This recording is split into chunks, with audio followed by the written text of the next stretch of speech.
নমস্কাৰ বন্ধুসকল, মই ধ্ৰুৱজ্যোতি হালৈ পুনৰ এটা ভিডিঅ' লৈ আহিলোঁ আপোনালোকৰ মাজলৈ। আজিৰ ভিডিঅ'টোৰ বিষয়বস্তু হ'ল যে আগন্তুক আহিব লগা ADRE এক্সাম অৰ্থাৎ আছাম ডাইৰেক্ট ৰিক্ৰুইটমেণ্টৰ বিষয়ে কিছু আছাম হিষ্ট্ৰীৰ বিষয়ে কিছু আলোচনা কৰিম 100টা MCQৰ ওপৰত। গতিকে যিসকল বন্ধুই ADREৰ কাৰণে প্ৰিপেয়াৰেশ্যন কৰিছে এই ভিডিঅ'টো বহুত ভাল হ'ব বুলি মই আশা কৰোঁ। গতিকে আপোনালোকে ভিডিঅ'টো চাই পেলাই আপোনালোকে যদি ভিডিঅ'টো ভাল পাইছে লাইক কৰে যেন, আৰু লগতে আপোনালোকৰ চিনাকি কোনো বন্ধু থাকিলে তেওঁলোকক শ্বেয়াৰ কৰে যেন, আৰু নতুন সদস্যসকলক মানে ভিউৱাৰসকলক মই ছাবস্ক্ৰাইব কৰিব বুলি মই এটা অনুৰোধ জনালোঁ। গতিকে এই ভিডিঅ'টো আৰম্ভণি কৰোঁ। প্ৰথম প্ৰশ্ন হ'ল যে আহোম ৰাজ্যৰ প্ৰতিষ্ঠাপক কোন আছিল? ইয়াত লেখা আছে ৰুদ্ৰসিংহ, চুকাফা, গদাধৰ সিংহ আৰু শিৱসিংহ। উত্তৰ হ'ব চুকাফা। চুকাফাই আহোম ৰাজ্যৰ প্ৰতিষ্ঠাপক আছিল। 2 নম্বৰ প্ৰশ্ন হ'ল শৰাইঘাটৰ যুদ্ধত কোন চনত হৈছিল? ইয়াত অপশ্যন আছে 1662, 1671, 1682 আৰু 1695। ইয়াৰ শুদ্ধ উত্তৰ হ'ব 1671। 1671ত আপোনাৰ শৰাইঘাটৰ যুদ্ধ হৈছিল। 3 নম্বৰ প্ৰশ্ন হ'ল যে ইয়াণ্ডাবু সন্ধি কোন চনত স্বাক্ষৰিত হৈছিল? ইয়াত অপশ্যন আছে 1824, 1826, 1828 আৰু 1830। ইয়াৰ শুদ্ধ উত্তৰ হ'ব 1826। ইয়াণ্ডাবু সন্ধি 1826 চনত স্বাক্ষৰিত হৈছিল। তাৰে নেক্সট প্ৰশ্নটো হ'ল মহাভাৰতৰ দৰে মহাকাব্যত উল্লেখ থকা অসমৰ প্ৰাচীন নাম কি আছিল? মহাভাৰতৰ দৰে মহাকাব্য, যিখন আমাৰ হিন্দুৰ মহাকাব্য আছে মহাভাৰতৰ, সেইখনৰ অসমৰ প্ৰাচীন নাম কি আছিল? ইয়াত অপশ্যন আছে কামৰূপ, প্ৰাগজ্যোতিষ, হিড়িম্বা আৰু শোণিতপুৰ। আপুনি সকলোৱে জানো যে প্ৰাগজ্যোতিষপুৰেই হয়। গতিকে আহোম মহাভাৰতৰ মহাকাব্যত প্ৰাগজ্যোতিষপুৰ বুলি আমাৰ কাব্যত দেখাই আছে। 5 নম্বৰ কুৱেশ্যন হ'ল আপোনাৰ শৰাইঘাটৰ যুদ্ধত আহোম সৈন্যক নেতৃত্ব দিয়া সেনাপতিজনৰ নাম কি আছিল? মোমাই তামুলী বৰবৰুৱা, আতন বৰগোহাঁই, লাচিত বৰফুকন, বধন চন্দ্ৰ বৰফুকন। ইয়াৰ শুদ্ধ উত্তৰ হ'ব আপোনাৰ লাচিত বৰফুকন। সকলোৱে জানে শৰাইঘাটৰ যুদ্ধত কোন সৈন্য নেতৃত্ব আছিল। এষাৰ কথাই আছে দেখোন, দেশত কয় মোমাই ডাঙৰ নহয়, লাচিত বৰফুকনৰ। সেই শৰাইঘাটৰ যুদ্ধত আপোনাৰ সেনাপতি আছিল লাচিত বৰফুকন। তাৰপিছত নেক্সট কুৱেশ্যনটো আহিলে আপোনাৰ বৰ্মন বংশৰ প্ৰথম ৰজা কোন আছিল? ইয়াৰ অপশ্যন আছে ভাস্কৰ বৰ্মন, মহেন্দ্ৰ বৰ্মন, পুষ্য বৰ্মন আৰু কল্যাণ বৰ্মন। ইয়াৰ শুদ্ধ উত্তৰ হ'ল পুষ্য বৰ্মন। বৰ্মন বংশৰ প্ৰথম ৰজা আছিল পুষ্য বৰ্মন। তাৰপিছত আহিল নেক্সট কুৱেশ্যন 7 নম্বৰ আহোম ৰাজ্যৰ ঐতিহাসিক আখ্যানসমূহ কি বুলি জনা যায়? আহোম ৰাজ্যৰ ঐতিহাসিক আখ্যানসমূহক কি বুলি জনা যায়? অপশ্যন আছে জাতক, তাৰপিছত পুথি, বুৰঞ্জী আৰু চৰিত পুথি। ইয়াৰ শুদ্ধ উত্তৰ হ'ল বুৰঞ্জী। আহোম ৰাজ্যৰ ঐতিহাসিক আখ্যানসমূহক বুৰঞ্জী বুলি জনা যায়। তাৰপিছত নেক্সট কুৱেশ্যনটোত আহিলে আপোনাৰ চুকাফাই স্থাপন কৰা প্ৰথম আহোম ৰাজ্যৰ নেক্সট কুৱেশ্যনটো হ'ল চুকাফাই স্থাপন কৰা আহোম ৰাজ্যৰ প্ৰথম ৰাজধানী ক'ত আছিল? ইয়াৰ অপশ্যন আছে গড়গাঁও, ৰংপুৰ, যোৰহাট, চৰাইদেউ। শুদ্ধ উত্তৰ চৰাইদেউ। চুকাফাই স্থাপন কৰা আহোম ৰাজ্যৰ প্ৰথম ৰাজধানী আছিল চৰাইদেউ। 1661 চনৰ ফুলগুৰি ধাবা আছিল। নেক্সট কুৱেশ্যনটো হ'ল 1661 চনৰ ফুলগুৰি ধাবা আছিল ব্ৰিটিছ শাসনৰ বিৰুদ্ধে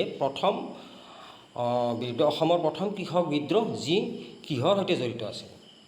1661 চনৰ ফুলগুৰি আপোনাৰ মানে কৃষকৰ বিদ্ৰোহ হৈছিল। সেই বিদ্ৰোহত কিহৰ ওপৰত ভিত্তি কৰি হৈছিল?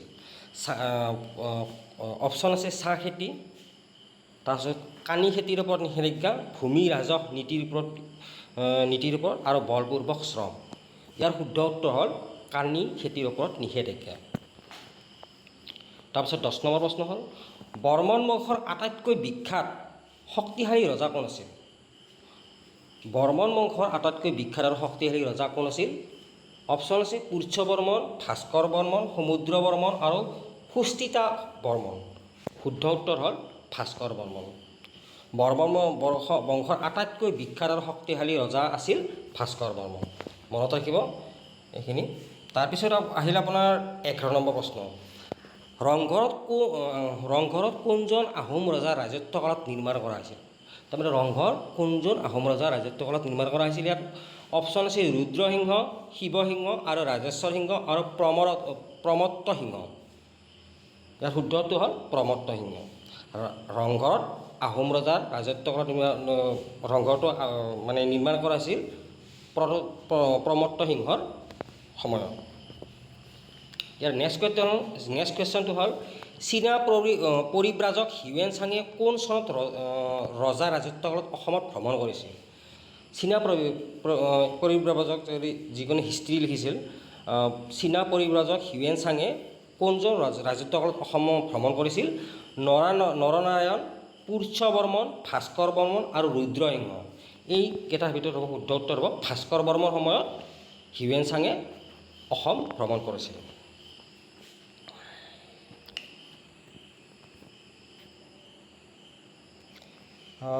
তাৰপিছত নেক্সট কুৱেশ্যনটো হ'ল অসমৰ প্ৰথম ৰাজনৈতিক সংগঠন অসমৰ এছ'চিয়েশ্যন কোন চনত গঠন কৰা হৈছিল? মানে অসমৰ প্ৰথম যিটো ৰাজনৈতিক সংগঠন আছিল অসম এছ'চিয়েশ্যন কোন চনত গঠন কৰা হৈছিল? অপশ্যন আছে 1886, 1903 আৰু 1921। ইয়াৰ শুদ্ধ উত্তৰ হ'ল 1903। কোন বংশৰ কোচ বংশৰ প্ৰতিষ্ঠাপক কোন আছিল?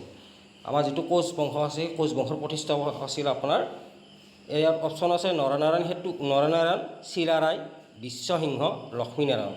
শুদ্ধ উত্তৰ হ'ল বিশ্বসিংহই কোচ বংশৰ প্ৰতিষ্ঠাপক কৰিছিল।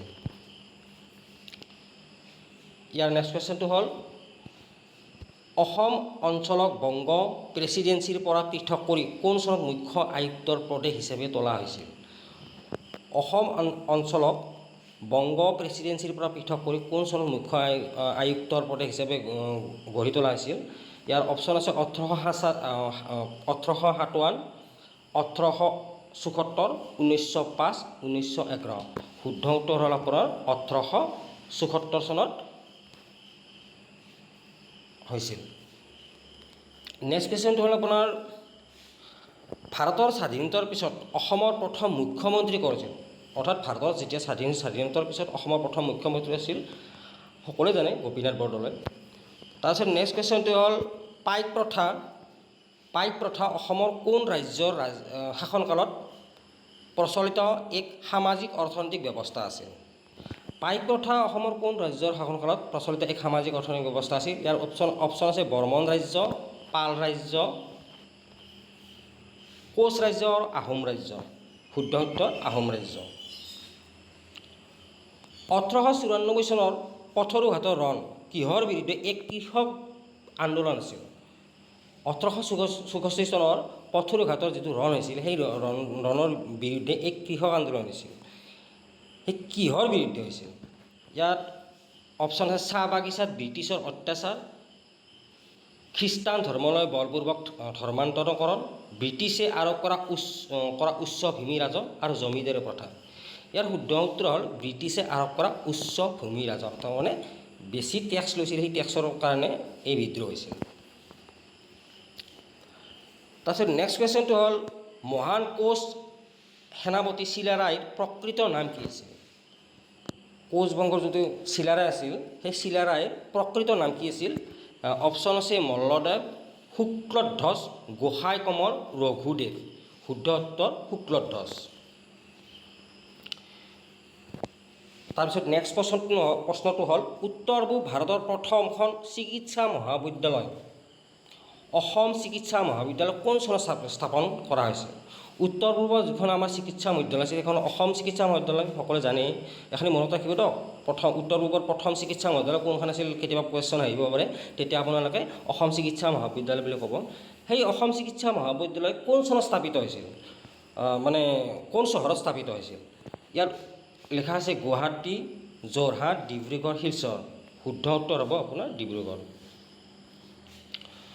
আনুষ্ঠানিকভাৱে হিন্দু ধৰ্ম গ্ৰহণ কৰা প্ৰথমজন আহোম ৰজা কোন আছিল? আহোমৰ আনুষ্ঠানিকভাৱে প্ৰথম হিন্দু ধৰ্ম গ্ৰহণ কৰা ৰজা কোন আছিল? ইয়াতে অপশ্যন আছে চুকাফা, জয়ধ্বজ সিংহ,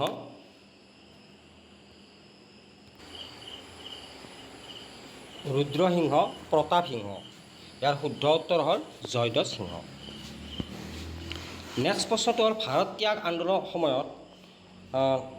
ত্যাগ আন্দোলনৰ সময়ত কোনটো ঘটনাত জড়িত থকাৰ অভিযোগত 1943 চনৰ ব্ৰিটিছে কুশল কোঁৱৰক ফাঁচি দিছিল?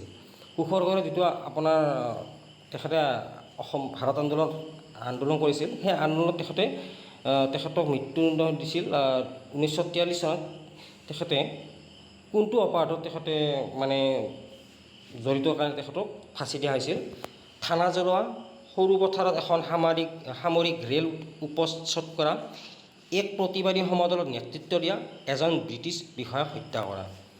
ইয়াৰ শুদ্ধ উত্তৰ হ'ব আপোনাৰ সৰু পথাৰত এখন সামৰিক ৰেল প্ৰস্তুত কৰাৰ কাৰণে, মানে এখন ৰেলখন মানে অনিষ্ট কৰাৰ কাৰণে। ঠিক আছে। তাৰপিছত নেক্সট কুৱেশ্যন আপোনাৰ 23 নম্বৰ কুৱেশ্যনটো হ'ল কামৰূপৰ পাল বংশৰ প্ৰতিষ্ঠাপক কোন আছিল? যিটো আপোনাৰ কামৰূপৰ পাল বংশ আছিল, সেই পাল বংশৰ প্ৰতিষ্ঠাপক আছিল আপোনাৰ ব্ৰহ্মপাল। তাৰপিছত নেক্সট কুৱেশ্যনটো হ'ল আপোনাৰ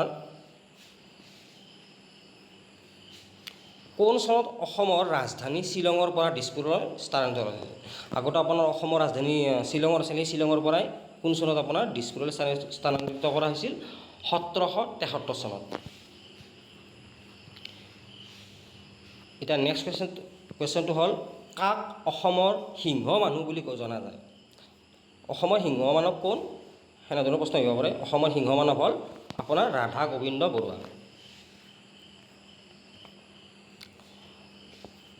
শদিয়াখোৱা গোসাঁই কোন চনত কোনটো ৰাজ্যৰ এখন সীমান্ত বিষয়া আছিল? শদিয়াখোৱা গোসাঁই কোনটো ৰাজ্যৰ এজন সীমান্ত বিষয়া আছিল আপোনাৰ?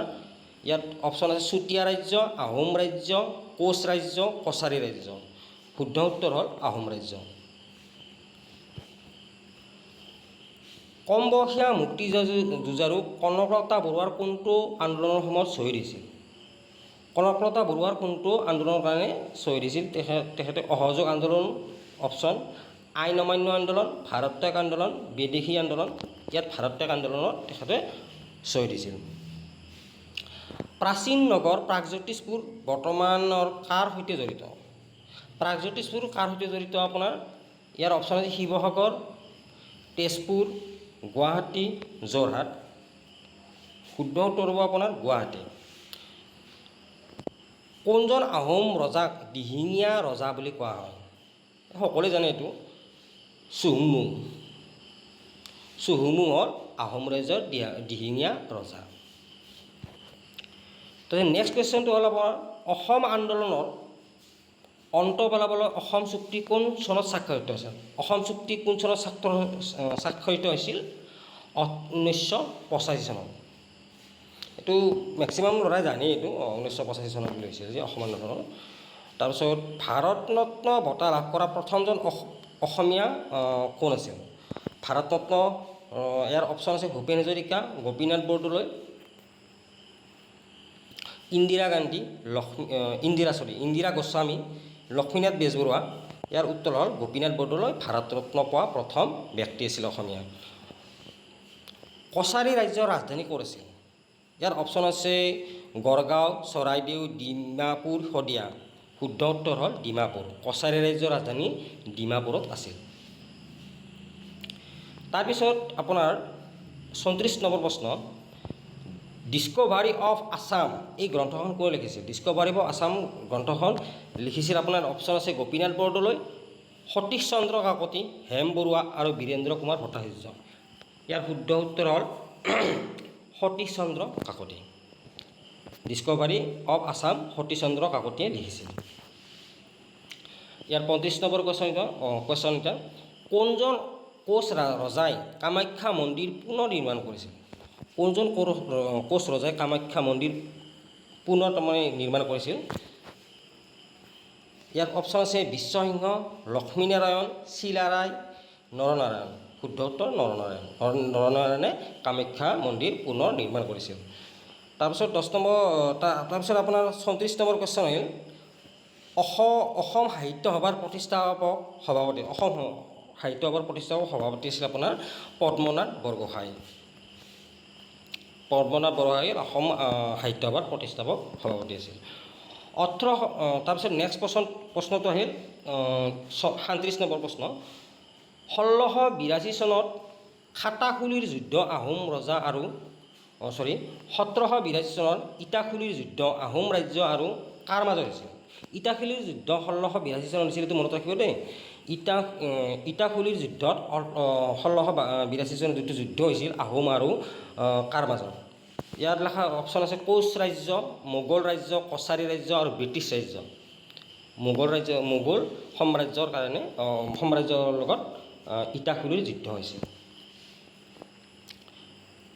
তাৰপিছত আহিল আপোনাৰ নেক্সট কুৱেশ্যনটো স্বাধীনতাৰ পিছত প্ৰথম অসমৰ ৰাজ্যপাল কোন আছিল? স্বাধীনিত হোৱাৰ পিছত আমাৰ অসমৰ প্ৰথম ৰাজ্যপাল কোন আছিল?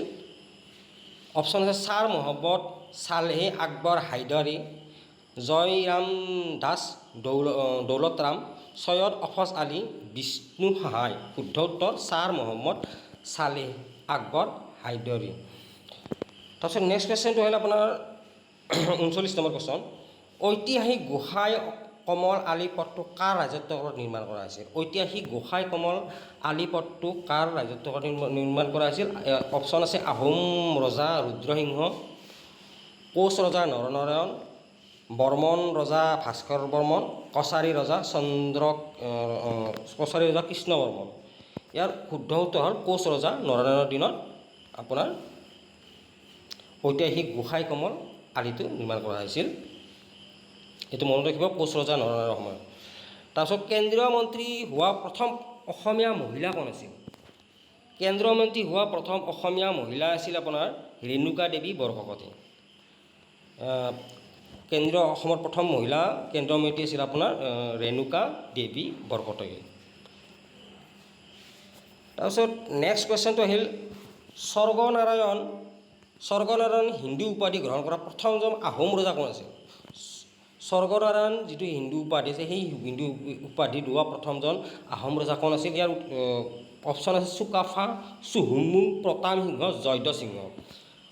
উত্তৰ হ'ল চুহুংমুং প্ৰথম হিন্দু ধৰ্ম লোৱা আছিল। কোনগৰাকী আহোম ৰাণীয়ে শিৱসাগৰৰ শিৱদৌল নিৰ্মাণ কৰিছিল? শিৱদৌল কোনে নিৰ্মাণ কৰিছিল? শুদ্ধ উত্তৰ অম্বিকা, বৰৰজা বুলিও জনা যায়। শালস্তম্ভ বংশৰ প্ৰতিষ্ঠাপক কোন আছিল? শালস্তম্ভ বংশৰ প্ৰতিষ্ঠাপক আছিল আপোনাৰ শালস্তম্ভ। ইয়াৰ অপশ্যন আছে ভাস্কৰ বৰ্মন, পুষ্য বৰ্মন, শালস্তম্ভ, হৰজৰা বৰ্মন। এটা শুদ্ধ উত্তৰ শালস্তম্ভ। 46 নম্বৰ প্ৰশ্ন। কোন চনত ব্ৰিটিছে আহোম ৰাজ্যৰ নিজৰ অধীনলৈ নিয়ে? ব্ৰিটিছে কোনজন আহোম ৰাজ্যৰ শাসনকালত নিজৰ অধীনলৈ নিছিল? সেইজন হ'ল আপোনাৰ সেইটো হ'ল 1838 চনত, উজনি অসমত 1838 চনত অধিগ্ৰহণ কৰা হৈছিল। তাৰপিছত আপোনাৰ নেক্সট কুৱেশ্যনটো হ'ল ঘিলাঝাৰী ঘাটৰ সন্ধি। ঘিলাঝাৰী সন্ধি আপোনাৰ আহোম আৰু কোনজন মোগল সেনাপতিৰ মাজত স্বাক্ষৰিত হৈছিল? অপশ্যন আছে ৰাজসিংহ প্ৰথম, শায়েস্তা খান, মীৰ জুমলা দ্বিতীয়, ঔৰংজেব। মীৰ জুমলা দ্বিতীয়ৰ সময়ত আপোনাৰ ঘিলাঝাৰী ঘাটৰ সন্ধি আহোম আৰু মোগলৰ মাজত হৈছিল। তাৰপিছত নেক্সট কুৱেশ্যনটো আহিল আপোনাৰ অসম সাহিত্য সভাৰ প্ৰথম সভাপতি কোন আছিল?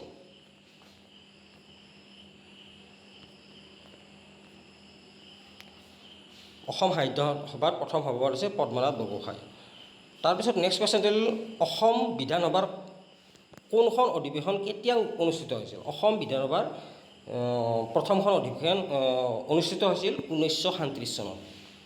1937 চনত অসম বিধানসভাৰ প্ৰথমখন অধিৱেশন হৈছিল। তাৰপিছত নেক্সট কুৱেশ্যনটো হ'ল আহোম ৰাজ্যৰ শেষ ৰজা কোন আছিল? ইয়াত অপশ্যন আছে চন্দ্ৰকান্ত সিংহ, যোগেশ্বৰ সিংহ, পুৰন্দৰ সিংহ, কমলেশ্বৰ সিংহ। উত্তৰ হ'ল পুৰন্দৰ সিংহ। 49 নম্বৰ প্ৰশ্নৰ উত্তৰ, মণিৰাম দেৱানক ব্ৰিটিছে কাৰ সৈতে ফাঁচি দিছিল? মণিৰাম দেৱানক ব্ৰিটিছে কাৰ সৈতে ফাঁচি দিছিল? ইয়াত উত্তৰ অপশ্যন আছে কুশল কোঁৱৰ, পিয়লি ফুকন, গংধৰ কোঁৱৰ, পিয়লি ফুকন বৰুৱা। ইয়াৰ শুদ্ধ উত্তৰ হ'ল পিয়লি বৰুৱাৰ লগত মণিৰাম দেৱানক ফাঁচি দিয়া হৈছিল। ইয়ান্নাবু সন্ধি ইষ্ট ইণ্ডিয়া কোম্পানী আৰু কাৰ মাজত স্বাক্ষৰিত আছিল? ইয়ান্নাবু সন্ধি ইষ্ট ইণ্ডিয়া কোম্পানীৰ কাৰ লগত স্বাক্ষৰিত আছে? অপশ্যন আছে আহোম ৰজা, বাৰ্মা ৰজা, কোচ ৰজা, মণিপুৰৰ ৰজা। বাৰ্মা ৰজাৰ লগত ইয়ান্নাবু সন্ধি হৈছে, কাৰণ বাৰ্মাই ব্ৰহ্মদেশৰ পৰা আক্ৰমণ কৰিছে, সেই ব্ৰহ্মদেশৰ ৰজাৰ লগতহে স্বাক্ষৰিত হৈছে।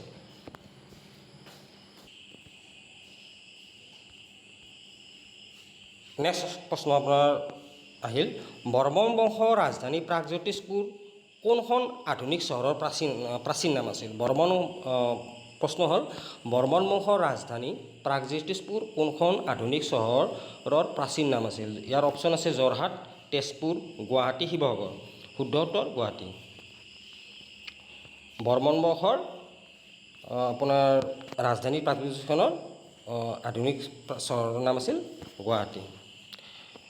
বৰবৰুৱা আৰু বৰফুকন কোনখন ৰাজ্যৰ দৰবাৰৰ দুজন মুখ্য পাত্ৰ মন্ত্ৰী আছিল? অপশ্যন আছে কছাৰী ৰাজ্য, চুতীয়া ৰাজ্য, আহোম ৰাজ্য আৰু কোচ ৰাজ্য। উত্তৰ আহোম ৰাজ্য। 54 নম্বৰ প্ৰশ্ন, প্ৰথমখন অসমীয়া আলোচনী অৰুণোদয় কাৰ পৰা প্ৰকাশ কৰা হৈছিল? প্ৰথমখন অসমীয়া আলোচনী অৰুণোদয় ক'ৰ পৰা প্ৰকাশ কৰা হৈছিল? ইয়াৰ অপশ্যন আছে গুৱাহাটী, কনকলতা, শিৱসাগৰ, যোৰহাট। আপোনাৰ অৰুণোদয় যিখন আপোনাৰ আলোচনী আছিল সেইখন আপোনাৰ শিৱসাগৰৰ পৰা মানে প্ৰকাশ হৈছিল। ইয়াৰ নেক্সট প্ৰশ্ন হ'ল আপোনাৰ অসম সাহিত্য সভা কোন চনত প্ৰতিষ্ঠা কৰা হৈছিল? অসম যিটো আমাৰ অসমৰ সাহিত্য সভা আছিল, সাহিত্য সভা প্ৰথম কোন চনত প্ৰতিষ্ঠা কৰা হৈছিল? 1917 চনত। তাৰপিছত আপোনাৰ 56 নম্বৰ প্ৰশ্ন, শৰাইঘাটৰ যুদ্ধত পৰাজিত হোৱা মোগল সেনাপতিজন কোন আছিল? শৰাইঘাটৰ যুদ্ধত পৰাজিত আমাৰ যিটো আপোনাৰ লাচিত বৰফুকনে যুদ্ধ কৰিছিল, সেই যুদ্ধত মানে মোগলৰ সেনাপতি কোন আছিল? ইয়াত অপশ্যন আছে মিৰ্জুমালা দ্বিতীয়, শায়েস্তা খান, ৰামচন্দ্ৰ সিংহ আৰু মুৰ্ছিদ কুলি। সকলোৱে জানে এইটো ৰামচন্দ্ৰ সিংহ প্ৰথম বুলি, গতিকে শুদ্ধ উত্তৰ ৰাম সিংহ প্ৰথম আপোনাৰ মোগলৰ লগত হাৰিছিল, আহোমৰ লগত হাৰিছিল। ঐতিহাসিক তলাতল ঘৰটো প্ৰথমতে কি হিচাপে নিৰ্মাণ কৰা হৈছিল? ঐতিহাসিক তলাতল যিটো ঘৰ আছিল আপোনাৰ তলাতল ঘৰ, সেইটো কি হিচাপে নিৰ্মাণ কৰা হৈছিল? মন্দিৰ, সেনা ছাউনী, ৰংগমঞ্চ, ৰাজকীয় প্ৰসাদ। এইটো শুদ্ধ উত্তৰ সেনাৰ ছাউনী। নেক্সট প্ৰশ্ন আহিল, চুতীয়া ৰাজ্যৰ প্ৰতিষ্ঠাপক কোন আছিল? চুতীয়া যিখন ৰাজ্য আছিল সেই ৰাজ্যখনৰ প্ৰতিষ্ঠাপক আছিল অপশ্যন আছে নিত্যপাল, বীৰপাল, ৰত্নধ্বজ পাল, গৌৰী নাৰায়ণ। শুদ্ধ উত্তৰ বীৰপাল। বীৰপালে আপোনাৰ চুতীয়া ৰাজ্য প্ৰতিষ্ঠা কৰিছিল। তাৰপিছত নেক্সট প্ৰশ্ন হ'ল অসম সাহিত্য সভাৰ প্ৰথম অধিৱেশন ক'ত অনুষ্ঠিত হৈছিল? অসম সাহিত্য সভাৰ প্ৰথম অধিৱেশন ক'ত প্ৰতিষ্ঠা কৰা হৈছিল? গুৱাহাটী, যোৰহাট, ডিব্ৰুগড়, শিৱসাগৰ। শুদ্ধ উত্তৰ শিৱসাগৰ। প্ৰথম সাহিত্য সভাৰ প্ৰথম অধিৱেশন হৈছিল শিৱসাগৰত। তাৰপিছত আহিল আপোনাৰ 60 নম্বৰ প্ৰশ্ন, কোনজন আহোম ৰজাই বৰবৰুৱা আৰু বৰফুকন পদ সৃষ্টি কৰিছিল? কোনজন আহোম ৰজাই বৰবৰুৱা আৰু বৰফুকন পদ সৃষ্টি কৰিছিল? সেইজন আপোনাৰ অপশ্যন আছে চুকাফা, চুহুংমুং, ৰুদ্ৰসিংহ, প্ৰতাপসিংহ। ইয়াৰ শুদ্ধ উত্তৰ হ'ল প্ৰতাপসিংহৰ দিনত আপোনাৰ বৰবৰুৱা আৰু বৰফুকন উপাধি সৃষ্টি হৈছিল, প্ৰতাপসিংহ। তাৰপিছত নেক্সট প্ৰশ্নটো হ'ল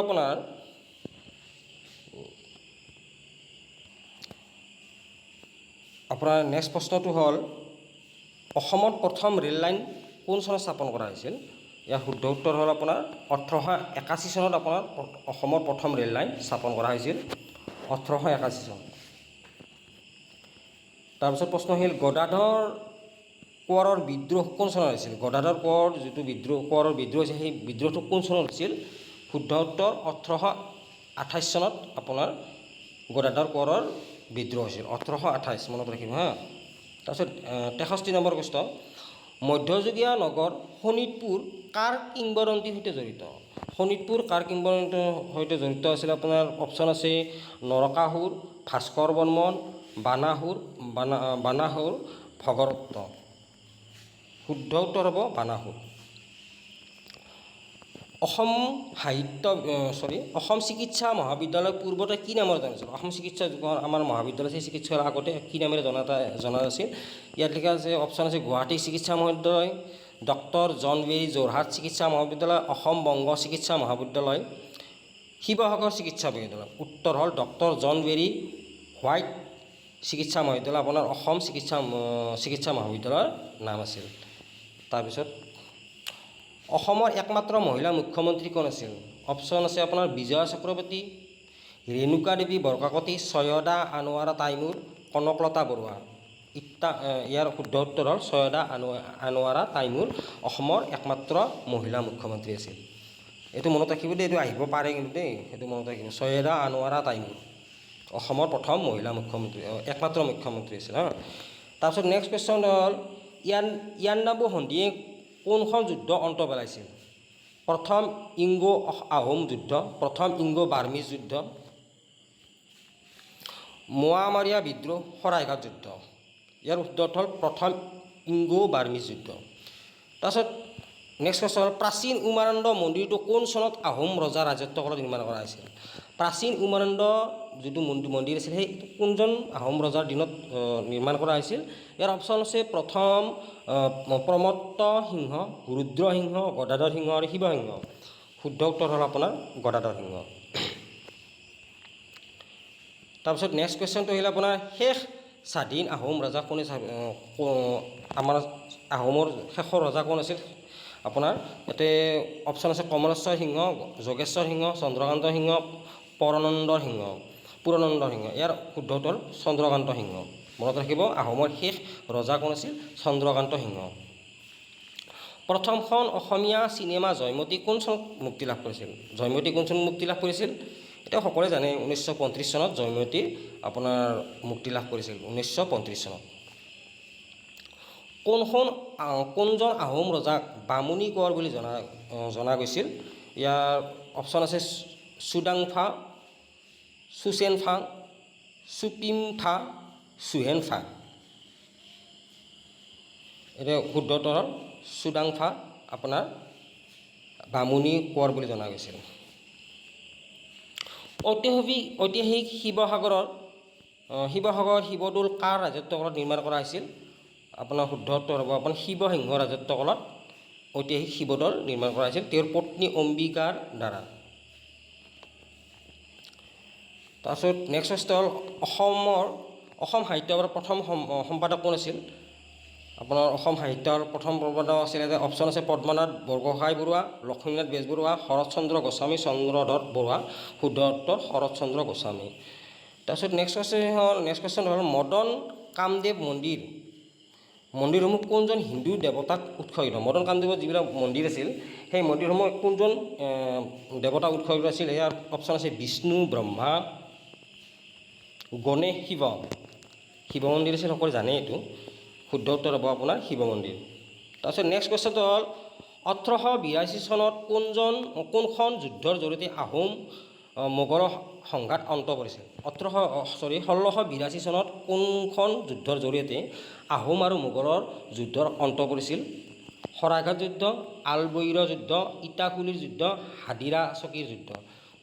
শুদ্ধ উত্তৰ হয় ইটাখুলিৰ যুদ্ধ 1682 চনত আহোম আৰু মোগলৰ অন্ত পৰিছিল। তাৰপিছত নেক্সট কুৱেশ্যনটো আহিলে আপোনাৰ 75 নম্বৰ প্ৰশ্ন দহ পৰ্বতীয়া শিলৰ দুৱাৰ ধ্বংসাৱশেষ কোনটো যুগৰ স্থাপনত উৎকৃষ্ট উদাহৰণ? ইয়াৰ শুদ্ধ উত্তৰ হ'ব আপোনাৰ গুপ্তত্বৰ যুগৰ আপোনাৰ উৎকৃষ্ট উদাহৰণ। তাৰপিছত নেক্সট কুৱেশ্যনটো হ'ল গুৱাহাটী চিকিৎসা বিদ্যালয়ৰ প্ৰথম উপাচাৰ্য কোন আছিল? গোপীনাথ বৰদলৈ, কৃষ্ণকান্ত সন্দিকৈ, হেম বৰুৱা, বিমলা প্ৰসাদ চলিহা। ইয়াৰ শুদ্ধ উত্তৰ হ'ব কৃষ্ণকান্ত সন্দিকৈ। নৰনাৰায়ণৰ ভাতৃ চিলাৰায়ৰ নাম আছিল শুক্লদাস দাস। নৰনাৰায়ণৰ ভাতৃ চিলাৰায়ৰ নাম আছিল শুক্লদাস দাস। নৰনাৰায়ণৰ আচল নাম কি আছিল? ইয়াত অপশ্যন আছে বিশ্বসিংহ, গোসাই কমল, মল্লদেৱ, নৰসিংহ। শুদ্ধ উত্তৰ আপোনাৰ মল্লদেৱ। অসম প্ৰদেশ কংগ্ৰেছ কমিটি কোন চনত স্থাপন কৰা হৈছিল? 1921 চনত অসম প্ৰদেশ কংগ্ৰেছ প্ৰতিষ্ঠা হৈছিল। তাৰপিছত নেক্সট কুৱেশ্যনটো আহিলে আপোনাৰ কোনজন আহোম ৰজা বুঢ়া ৰজা নামেৰে জনপ্ৰিয় আছিল? এতিয়া চুকাফা খোৰা ৰজা, প্ৰতাপ সিংহ, জয়ধ্বজ সিংহ, ৰুদ্ৰসিংহ। শুদ্ধ উত্তৰ প্ৰতাপ সিংহ অসমৰ আহোম ৰজাৰ বুঢ়া ৰজা বুলি জনা হৈছিল প্ৰতাপ সিংহ। গুৱাহাটী উচ্চ ন্যায়ালয়ৰ প্ৰথম মুখ্য ন্যায়াধীশ কোন আছিল? অপশ্যন আছে R.F. লজ, টি.ভি. থাদানী, সৰজু প্ৰসাদ, হৰিৰাম ডেকা। শুদ্ধ উত্তৰ R.F. লজ। তেজপুৰৰ প্ৰাচীন নাম কি আছিল? সকলোৱে জানে শোণিতপুৰ। তেজপুৰৰ প্ৰাচীন নাম হ'ল শোণিতপুৰ। শ্ৰীমন্ত শংকৰদেৱৰ জন্ম কৰিছিল? এইটো সকলোৱে জানে বৰদোৱা। তাৰপিছত আহিলে আপোনাৰ কছাৰী ৰাজ্যৰ শেষ ৰাজধানী ক'ত আছিল? ইয়াৰ অপশ্যন আছে ডিমাপুৰ, মাইবং, খাছপুৰ, শদিয়া। শুদ্ধ উত্তৰ খাছপুৰ আছিল আপোনাৰ কছাৰী ৰাজ্যৰ শেষ ৰাজধানী। তাৰপিছত অসমত ব্ৰিটিছৰ বিৰুদ্ধে প্ৰথম কৃষক বিদ্ৰোহটো আছিল? অসমত ব্ৰিটিছৰ বিৰুদ্ধে প্ৰথম কৃষক বিদ্ৰোহটো আছিল আপোনাৰ অপশ্যন আছে পৰহুঘাটৰ ৰণ, ফুলগুৰি ধাবা, 1857 চনৰ বিদ্ৰোহ, মোৱামৰীয়া যুদ্ধ। ফুলগুৰি ধোৱা আছিল শুদ্ধ উত্তৰ। তাৰপিছত কাৰেংঘৰ কোনটো ডাঙৰ আহোম যুগৰ স্থাপত্যৰ এক অংশ? কাৰেংঘৰ কোনটো ডাঙৰ আহোম যুগৰ স্থাপত্যৰ এক অংশ? ইয়াৰ অপশ্যন আছে ৰংঘৰ, শিৱদৌল, তলাতল ঘৰ, চৰাইদেউ। শুদ্ধ উত্তৰ তলাতল ঘৰ। তাৰপিছত নেক্সট কুৱেশ্যনটো আহিলে আপোনাৰ নিম্নলিখিত কোনজন অসমীয়া সাহিত্যৰ ভাঙনি কোঁৱৰ বুলি জনা যায়? নিম্নলিখিত কোনজনক অসমীয়া সাহিত্যৰ ভাঙনি কোঁৱৰ বুলি জনা যায়? অপশ্যন আছে লক্ষ্মীনাথ বেজবৰুৱা, আনন্দ চন্দ্ৰ আগৰৱালা, হেমচন্দ্ৰ গোস্বামী, পদ্মনাথ বৰগোহাঁই। ইয়াৰ শুদ্ধ উত্তৰ হ'ব আনন্দ চন্দ্ৰ আগৰৱালা হ'ল অসমীয়া সাহিত্যৰ ভাঙনি কোঁৱৰ বুলি জনা যায়। আনন্দ চন্দ্ৰ আগৰৱালা মনত ৰাখিব দেই। তাৰপিছত আহিল আপোনাৰ অসমত প্ৰথমবাৰৰ বাবে মানৰ আক্ৰমণ কোন চনত হৈছে? মানৰ যিটো আমাৰ ম্যানমাৰৰ পৰা যিটো বাৰ্মা দেশৰ পৰা যুদ্ধ হৈছিল, আক্ৰমণ কৰিছে, সেই আক্ৰমণ প্ৰথম কেতিয়া কৰিছিল? ইয়াৰ অপশ্যন আছে 1817, 1819, 1821, 1824। ইয়াৰ শুদ্ধ উত্তৰ হ'ল 1817। আহোম ৰাণী মূলা গাভৰুৱে কাৰ বিৰুদ্ধে যুদ্ধ কৰি মৃত্যুবৰণ কৰিছিল? আহোম ৰজা মূলা গাভৰুৱে কাৰ বিৰুদ্ধে মৃত্যুবৰণ কৰিছিল? মোগল, কোচ, মান, তুৰ্বক। উত্তৰ হ'ল তুৰ্বক খানৰ বিৰুদ্ধে যুদ্ধ কৰি মৃত্যুবৰণ কৰিছিল মূলা গাভৰুৱে। এইটো মনত ৰাখিব দেই, মেইন একদম ইম্পৰ্টেণ্ট কুৱেশ্যন এইটো। আহোম ৰাণী মূলা গাভৰুৱে কাৰ বিৰুদ্ধে মৃত্যুবৰণ কৰিছিল? তুৰ্বক খানৰ বিৰুদ্ধে যুদ্ধ কৰি মৃত্যুবৰণ কৰিছিল।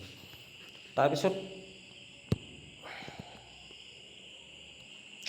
এতিয়া আহিল নেক্সট কুৱেশ্যন। সদৌ অসম ছাত্ৰ সন্থা কোন চনত স্থাপন কৰা হৈছিল?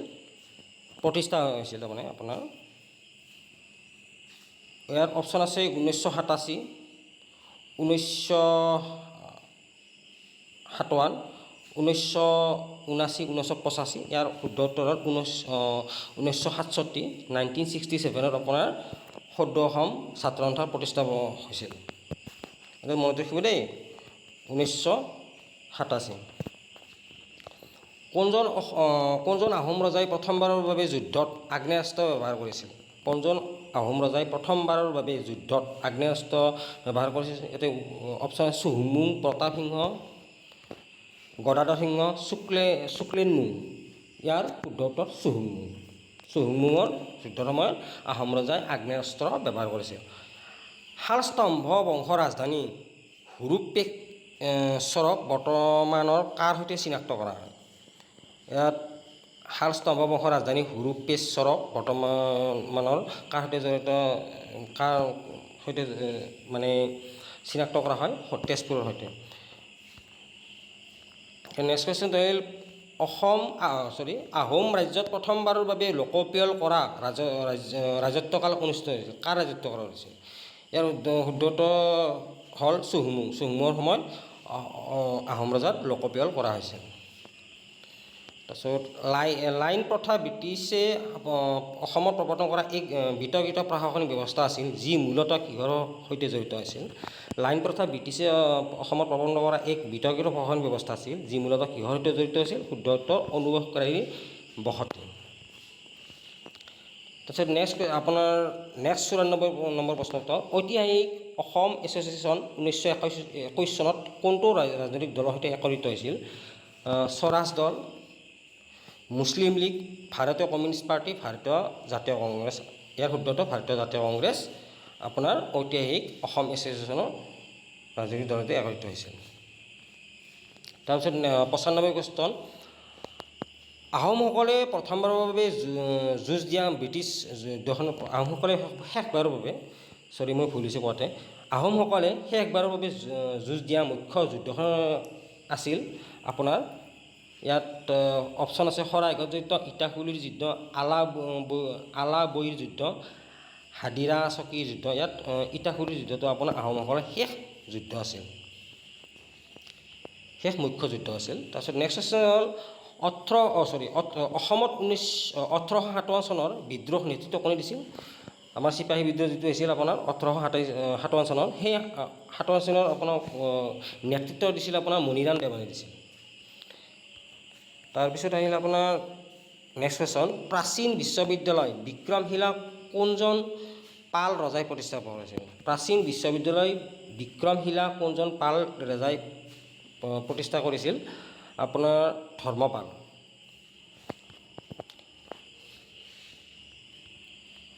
তাৰপিছত নেক্সট কুৱেশ্যন আহিল কোনজন আহোম ৰজাক নৰিয়া ৰজা বুলি জনা যায়?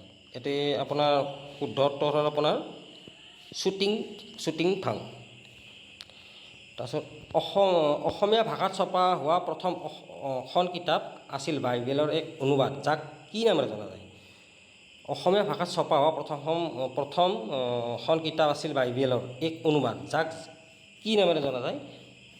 ধৰ্ম পুস্তক। তাৰপিছত 100 নম্বৰ প্ৰশ্ন কাৰ ৰাজত্বকালত মোৱামৰীয়া যুদ্ধ আৰম্ভ হৈছিল? কাৰ ৰাজত্বকালত মোৱামৰীয়া যুদ্ধ হৈছিল? ৰুদ্ৰসিংহ অপশ্যন, শিৱসিংহ, ৰাজেশ্বৰ সিংহ, লক্ষ্মী সিংহ। শুদ্ধ উত্তৰ সিংহ। গতিকে মই আজিৰ কাৰণে 100টা প্ৰশ্ন উত্তৰ দিলোঁ। গতিকে বন্ধুসকলে ভিডিঅ'টো ভাল লাগিলে লাইক কৰে যেন, লগতে আপোনাৰ চিনাকি বন্ধুবৰ্গৰ মাজতো ভিডিঅ'টো শ্বেয়াৰ কৰে যেন আগন্তুক ADRE পৰীক্ষাৰ প্ৰিপাৰেশ্যনৰ কাৰণে। আৰু লগতে বন্ধুসকলক জনা যে যিসকল বন্ধুৱে আমাৰ ইউটিউব চেনেলটোত নতুনকৈ আহিছে তেওঁলোকে চেনেলটো ছাবস্ক্ৰাইব কৰে যেন আগন্তুক সময়ত এনেধৰণে MCQ পাবৰ কাৰণে। আৰু লগতে বন্ধুসকলক জনা যে আমাৰ ফালৰ পৰা এখন ই-বুক বনোৱা হৈছে ADRE 3.0ৰ কাৰণে, যিটো আগন্তুক আহি আছে ডিচেম্বৰ বা নৱেম্বৰ মাহত আপোনাৰ এডভাৰ্টাইজমেণ্ট ওলাব। সেই প্ৰিপাৰেশ্যনৰ কাৰণে মই এখন ই-বুক বনাইছোঁ আমি। সেই ই-বুকখন যদি আপোনালোকে কিনিব বিচাৰে দামো বেছি নহয়, মাত্ৰ 99 টকাত। সেই কিতাপ 4000ৰ ওপৰত প্ৰশ্ন উত্তৰ আছে MCQ। গতিকে সেই আৰু অসমীয়া আৰু ইংৰাজী দুটা মাধ্যমতে আছে। আৰু যিসকল বন্ধুৱে কিতাপ ই-বুকখন অৰ্থাৎ PDF ই-বুকখন কিনিব বিচাৰে মই ডেছক্ৰিপশ্যনত লিংকটো দি দিম, আপোনালোকে তাৰ পৰা কিনি ল'ব পাৰিব আৰু আপোনালোকে পঢ়িব পাৰিব। ভাল উপযুক্ত ধুনীয়া বুক, যথেষ্টখিনি হেল্প হ'ব আপোনালোকৰ। গতিকে এইখিনি কৈ মই সামৰণি মাৰিলোঁ। আৰু লগতে বন্ধুসকলক জনা যে আপোনালোকে যদি ডেইলি কাৰেণ্ট এফেয়াৰ বিচাৰি আছে, এক্সামৰ কাৰণেতো একদম ইম্পৰ্টেণ্ট কাৰেণ্ট এফেয়াৰ যিসকলে মানে ডেইলি ষ্টাডি কৰিছে তেওঁলোকক আমাৰ এটা হোৱাটছআপ চেনেল আছে। হোৱাটছআপ চেনেলটোত আপোনালোকে ডেইলি কাৰেণ্ট এফেয়াৰ পাব। মই লিংকটো দি দিম ডেছক্ৰিপশ্যনত, আপোনালোকে তাত গৈ পেলাই জইন কৰিব পাৰিব। এইখিনি কৈ মই ভিডিঅ'টো সামৰি মাৰিলোঁ। ভাল লাগিলে লাইক কৰিব, লগতে শ্বেয়াৰ কৰিব আৰু ছাবস্ক্ৰাইব কৰিব। ধন্যবাদ।